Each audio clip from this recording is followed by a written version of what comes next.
This fall, I'm running for my local school board, with one of the platforms being anti-bullying. Now, since I have announced that, a few people have told me school bullying is not a real issue. Well, today we're going to meet a mother who will tell you differently after I hit this music. Joining me this week is a mother of a bullied child all throughout school, from elementary to high school, Dana Stone. Dana, thank you for coming on today. Thank you so much for having me. So, first of all, when you sent me your story, I could totally relate to is it your son, right? Son or daughter? Correct. Well, my son is actually trans, Okay. and is transitioning. So when he was younger, he went by Ashley, and Okay. in high school, he transitioned to Ian. Okay. Well, anyways, I can totally relate to your child because when I was in like ninth or 10th grade, I tried to commit suicide as well due to bullying. And first of all, I want to ask your opinion. What are your thoughts that I've heard from other people saying that school bullying is not a real issue? What's your thought on that? I think that school bullying is still very much prevalent in school, in all grades. I think that a lot of people don't consider bullying as serious as it actually is because I don't think, feel that it impacts as deeply as it can. And so it's Yeah. dismissed because it's something that most people have had some sort of experience with, but have been able to just shake it off. And so everybody just acts like, it's not a big deal and we don't have to worry about it. But it has a deep effect on kids. Yeah, at the time of this recording, a few weeks ago, there was a article that came out. This 10-year-old boy committed suicide due to bullying, and the parents said they notified the school over 20 times of the bullying, and the school came back and said, "Well, you never made a report." So, I guess my question is to the public: how many kids need to commit suicide before bullying becomes an issue? And as you know, as a parent, you had to deal with this, but 3 times of your kid trying to commit suicide?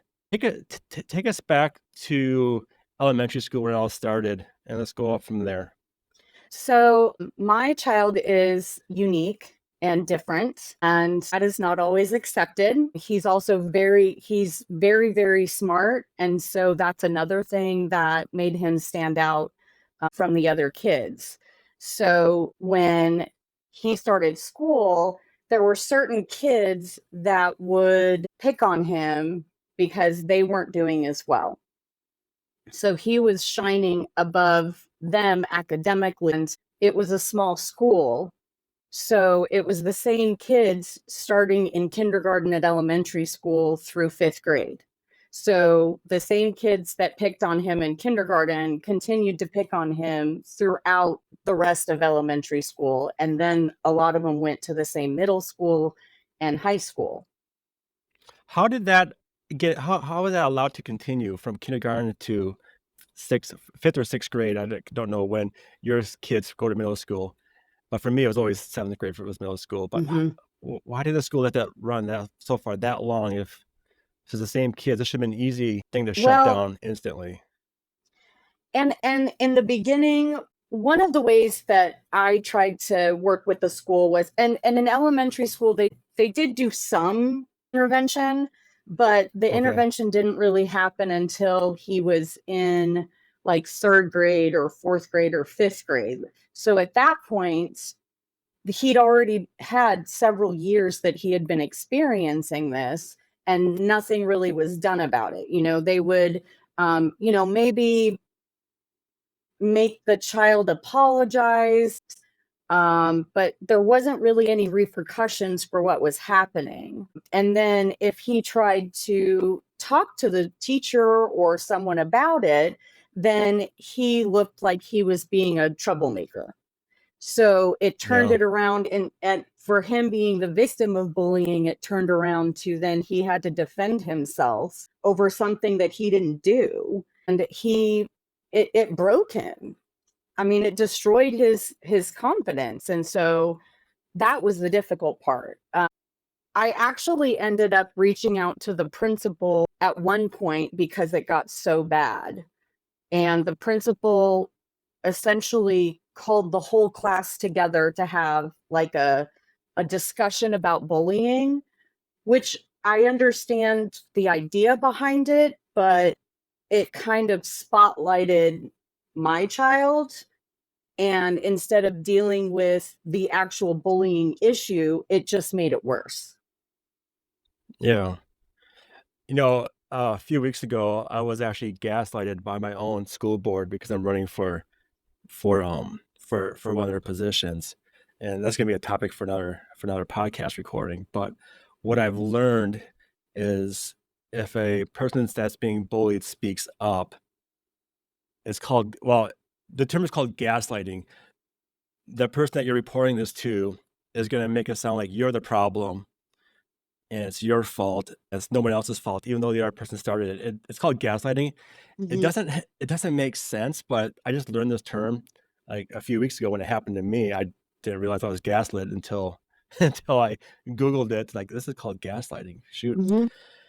Um, and I feel like if the school board can do that to people, then you it makes you wonder what the chain of command is in the school system itself for allowing bullying to happen. What did what did the teacher say to your child, if you remember that far back, when he reported that he was being picked on? Usually it was just dismissed or he was made to feel like they had to work it out between them, Okay. rather than the adults in the situation taking on the responsibility to be a mediator. Like for me, looking back, I think that there needs to be communication not only between the kids, the teachers, and the staff of the school, but I think that the parents need to be involved as well. And I think that that's a big disconnect because Yeah. when the parents of both sides can't have a conversation about what is happening, I think that the children are put in a position to defend themselves and to advocate for themselves on either side. You Yep. know, the child who's doing the bullying, there's some reason why that's happening, and no one's trying to Correct. figure out why this child is bullying someone else. And then the child that's being bullied is a victim of the circumstances and they're having to deal with the repercussions of that. So I feel like the adults in the situation are responsible for advocating for the kids because the kids can't do it for themselves. And Do you everybody just feel wants to pretend like it's not happening and push it under the rug. yeah, do you feel that the adults in the school system is just trying to wipe their hands clean and not become a part of the situation? Absolutely. Yeah, and that's what's sad.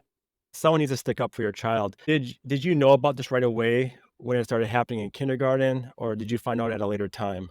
I believe it, and that he's 19 now, so this is a long time Yeah. ago. But we have a very close relationship, and I was a single mom for most of his life, and so we communicated very well, and he was very open Okay. with me. So I'm sure that he told me from the beginning, and the way that I would have approached it would have been, you know, to stand up for yourself, to let that person know that you don't like how you're being treated. So I make it very clear that you can only control yourself. You can't control what somebody else does to you, but also you need to advocate for your needs. So if you can educate people, because sometimes people do things and maybe not realize the impact, but if you educate them and they still continue the behavior, then where do you go from there? So Exactly. you have to walk away or you need to take it to the next level, which in that case would have been talking to the teacher. Yeah. So, did he started doing that when he as he got older, and that got him even more picked on? He started advocating for So himself? when he was in middle school, that was when it was the worst. Um, And during that period of time, it was also just before COVID. So the whole dynamic of the culture at that time, like the stress level of people at that time, was heightened. He has a compulsive disorder where he pulls his hair, Okay.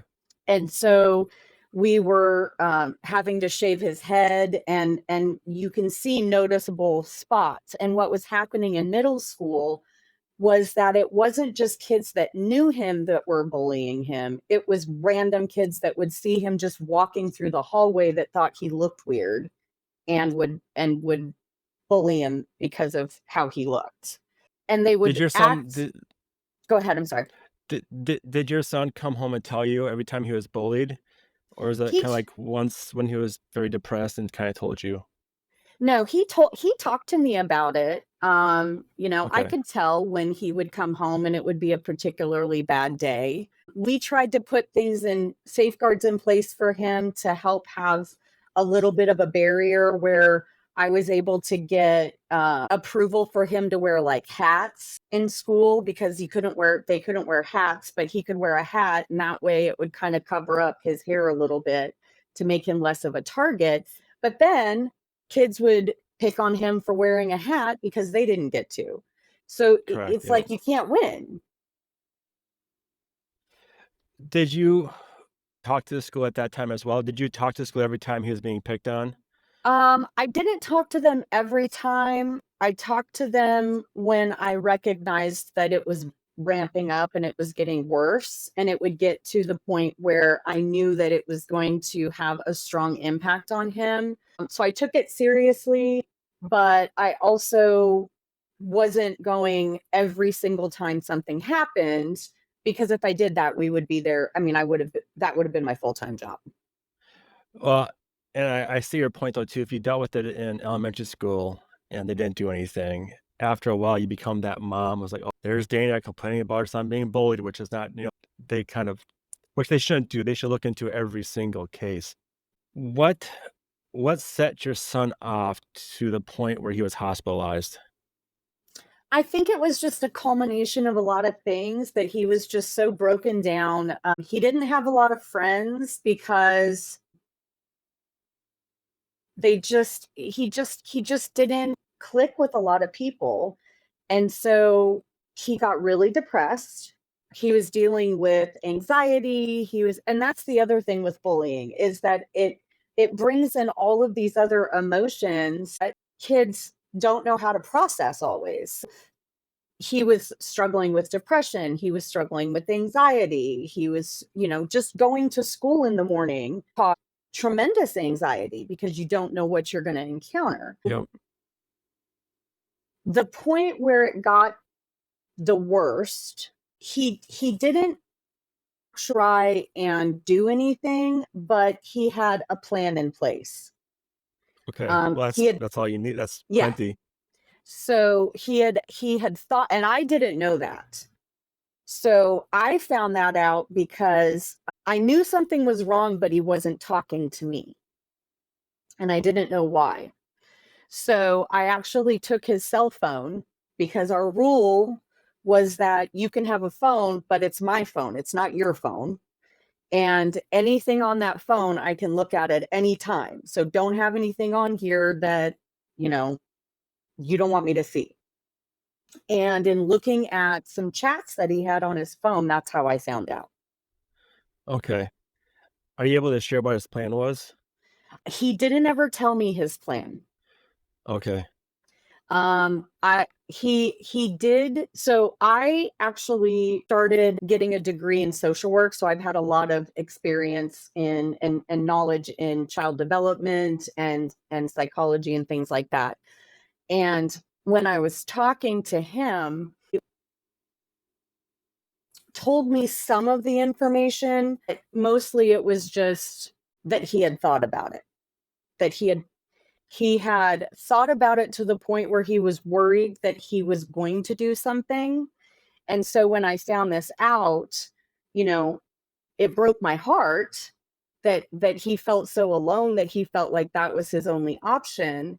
And so we sat down and we talked about it. And I asked him, I said, what do you need? What can I do to support you? You know, are you concerned with harming yourself? And basically, we just decided that, well, he decided. I said, whatever you need, I will support you. So he decided he wanted to go to the hospital. And so we went Okay. to the hospital and checked him into the ER and went through the process of that for behavioral treatment. Yep. Did you let the school know that I did. he thought about it? What did they I say? did. I called them and they said that there really wasn't anything they could do. And I said, "Well, I send my child to the school expecting you to take care of them when they are not with me and make sure they're safe. And you're not doing your job." And so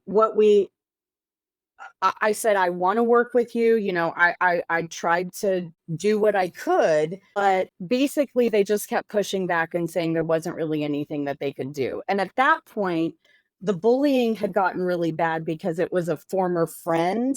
It was actually his best friend. And his Okay. best friend turned this whole group of people against him. And they all started attacking him. So that was the catalyst for the first time. And this all happens Um, at school too, right? yes. And so there initially he was in a gifted program for some of his classes, and initially they were saying that he could stay in this one classroom for some of his classes so that he wasn't interacting with some of these other kids. And I said, "Well, that's not right because you're secluding him. You're not fixing the problem." Yeah, Like, that's one thing I don't understand is why are we punishing the target? No, they think they're helping the target out. Hey, we're gonna put you in a room, and or isolate instead of you. going to recess, yeah, instead of going to recess, you're gonna stay in the classroom. Why isn't it reversed? Like, okay, the kids who are doing the bullying, you go sit in a classroom by yourself for so many classes. Let your child be. Let him experience school life. The current education system, how they handle bullying, does not make any sense to me at all. No. And I'm Eh, not saying that there needs to be like a complete zero tolerance policy. I think that there could be a way that like I said, that parents and students and staff could all work together to be able to come up with a solution Correct. to fix the problem. But ignoring the problem or hiding the problem is just perpetuating it. It's just rolling it into the next year and just pretending like it doesn't exist. So in my school district, the policy states that any verbal complaints that you make to the school about bullying will be treated as a complaint. So there's no policy and procedures for that. It's just it stops right there. Now, if you follow the policies and procedures and you go to the website, print off this form that, for one, it's not easy to find. You have to dig for this form. Find that form, fill it out, mail it into the principal. They got 2 to 3 days to get back to you with something. They don't say what they're gonna do, but that's where the policy ends. It's just all a bunch of, happy words, or, like, I don't know, like, just, like, fill in words. It doesn't tell you anything, and I think that's the problem with the school districts is they don't have a clear policy. They don't tell their parents, if your child is a victim of bullying or your child is a bully, these actions will be taken in this amount of time. And it doesn't have to be like, punishment. It can be as simple as, well, one, we're going to talk to each child and see what's going on. Two, we're going to come up with a plan for it not to happen again. And three, if it does happen again, this will be the next step. What's going to happen to the person who keeps doing it. And four, if you tell your friends about this is what's going to happen to you again. Because kids are not stupid. They may not bully your kid anymore, but they're going to tell their friends to do it because they just got shut down. Mhm. And that's kind of what I experienced myself with the current school board. I had one of them go tell another school board member, and then he messaged me. Then I've realized, like, gosh, I was gaslit by an adult. I'm gaslit by a school board member who was afraid I'm going to take one of their people's spots. But it's ridiculous. As a parent who went through this, what do you like if you had a chance to sit down and write the anti-bullying policy for your school, what do you wanna see? I mean, honestly, I truly think that it needs to be a combined effort between parents and students and the school. Like, we all have to work together. We're a community, you know? Like, Yep. the people that are in school right now, the kids that are in school right now, they're the future. They're in this period of time where they're still learning social norms. They're still learning interpersonal relationships. They need to understand that just because you don't like someone in a certain way, everybody deserves respect. And that's the problem. Is Right. what I have encountered in bullying and looking at it from a different perspective is that the kids that are bullying are hurting. They're bullying because for whatever reason something inside of them is hurting, and we're not figuring out why it's starting. We're focusing on the wrong part. We're focusing on the action when we need to be focusing on the why, and nobody's doing that. And if the parents aren't involved and the school's not involved, then kids are supposed to be figuring this out on their own, and they don't have the capacity to do that. So to me, Right. the best option is to get us all to work together and act as a community, and for adults to start acting like adults and just stop pretending like just because you drop your kid off at school for the day that your time as a parent has ended until you pick them up or they come home or whatever. Parents should always be involved in what's going on with their kids. Too many people now just don't want to be. They don't want to deal with it, or they don't Yeah. know what to do. So exactly. So you had to take matters in your own hands. Tell me about your child. Like, what did you do for your child to help him overcome the trauma of being bullied, and how is he doing now after high school? So we ended up having to take him out of school and do online school because it just got so bad and the school was not protecting him, and I did not feel like he was safe. And I was worried that he would actually go further, and I was not willing to let that happen. And I was lucky I was a stay-at-home mom at the time, and I could be there.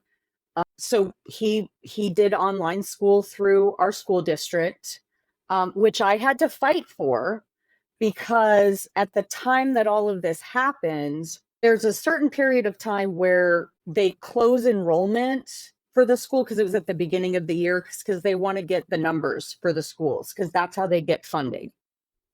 You know, And so at the time that this happened, it was in this transitional period of time where they were trying to tell me that they wouldn't allow him to participate in the online school program because they wanted his number in their school. that's so selfish. You know what? Sadly, Yes. that's still going on today in our district too.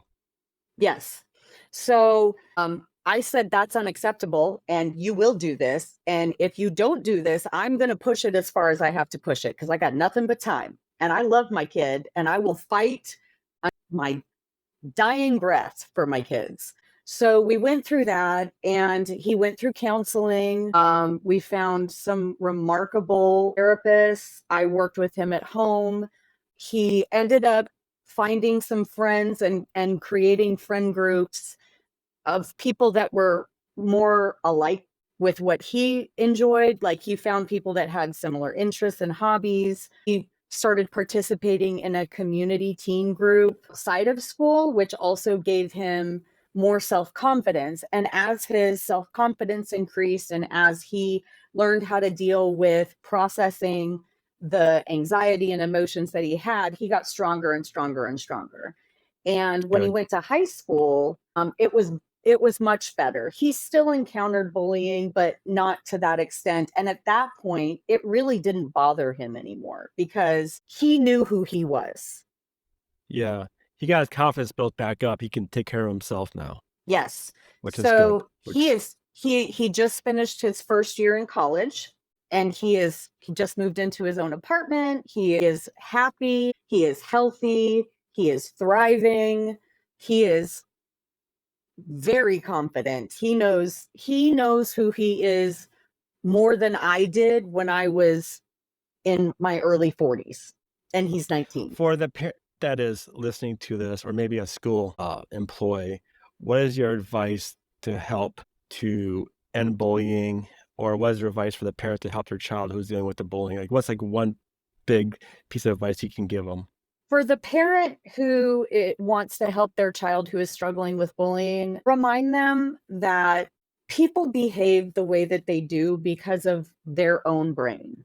People have their own narrative, and you can't change that. So, the best thing that you can do is pour into your child, increase their self confidence, help them to find ways and outlets to express their emotions when they're struggling, and to be able to stand up to somebody who is confronting them with the authority to say, no, I don't like that you're doing this. I'm not going to allow you to do this. And if you continue to do this, I will take the next step. I think that if kids feel like they have an advocate, it makes them a lot stronger, but them being their own advocate is the best possible thing that they could do. Yeah. And what's your advice for the school? I think the schools really need to understand the impact that bullying has overall on kids. It's not just like somebody shoving you in a locker. It's not just somebody calling you a name. It's Even though somebody, that could start it off, right. that could start it off. Yeah. But that's how it starts, though. I feel like that's Yep. how bullying starts. Kids that bully continue to do it because they know they can do it. So if we stop it sooner and figure out the reason behind why they're doing this, it will cut down on the instances. And honestly, I really and truly believe that the kids that are bullying probably feel like they just don't have anybody listening to them. And that's how they're releasing their Well, aggression. in some cases, that kid who's bullying could be being abused at home, and the school won't Exactly. look into that either, Right. you know? And that's exactly, and I think that we don't talk about mental health services in school nearly enough, and I think that it's something that we really need to pay more attention to. I think that when kids feel like they have somebody like a counselor or a teacher or some adult that they can talk to about what they're experiencing, who's really going to listen to them and not dismiss them as just being stupid kids, it makes all the difference in the world. They Yeah, just want to know that somebody cares and somebody's listening truly. yeah. I do know in my school, the United Way, our local United Way, brought in a program called Hope Squad. They are, I think they're only for middle school and high schoolers, so they're for kids who are on the verge of that have suicidal thoughts. So they can go talk to their peer who's on Hope Squad and kind of work that situation out. But what kind of bothers me though is the fact that we have a program that kids have to use when they get to that point of suicide. We need a program to prevent them to get to that point. And my personal feelings are, no, I started my own anti-bullying committee with my United Way, and it's moving a little slow, but they have other things to do. But I feel like we just don't take it. We don't view it as that important. Suicides. I understand suicide is a big issue because once you do it, that's it. There's no turning back. But I think we can do better and attack it earlier instead of waiting towards that point. And for one, I think it's sad that we have a program that is to help other kids not commit suicide. It's sad that we're in a society that has that, and we shouldn't even have that. We shouldn't even have to worry about mental. Kids shouldn't have to have these kind of mental health issues, especially if they're brought on by bullying. And why should a kindergartner experience this at such a young age? And the school just let it happen because kids are being kids. No, kids are not stupid. They're jerks, and if they can get away with it, well, they just got a punching bag. So when they feel bad about themselves, they can go attack your son or your daughter because they can get away with it because it's kids being kids. Kids are not stupid these days. Mhm. I As feel when I run for school board, I really want to change that. I like this has got to stop. I feel like there should be some sort of mediation, like Yeah. Yep. when adults have problems, we have mediators.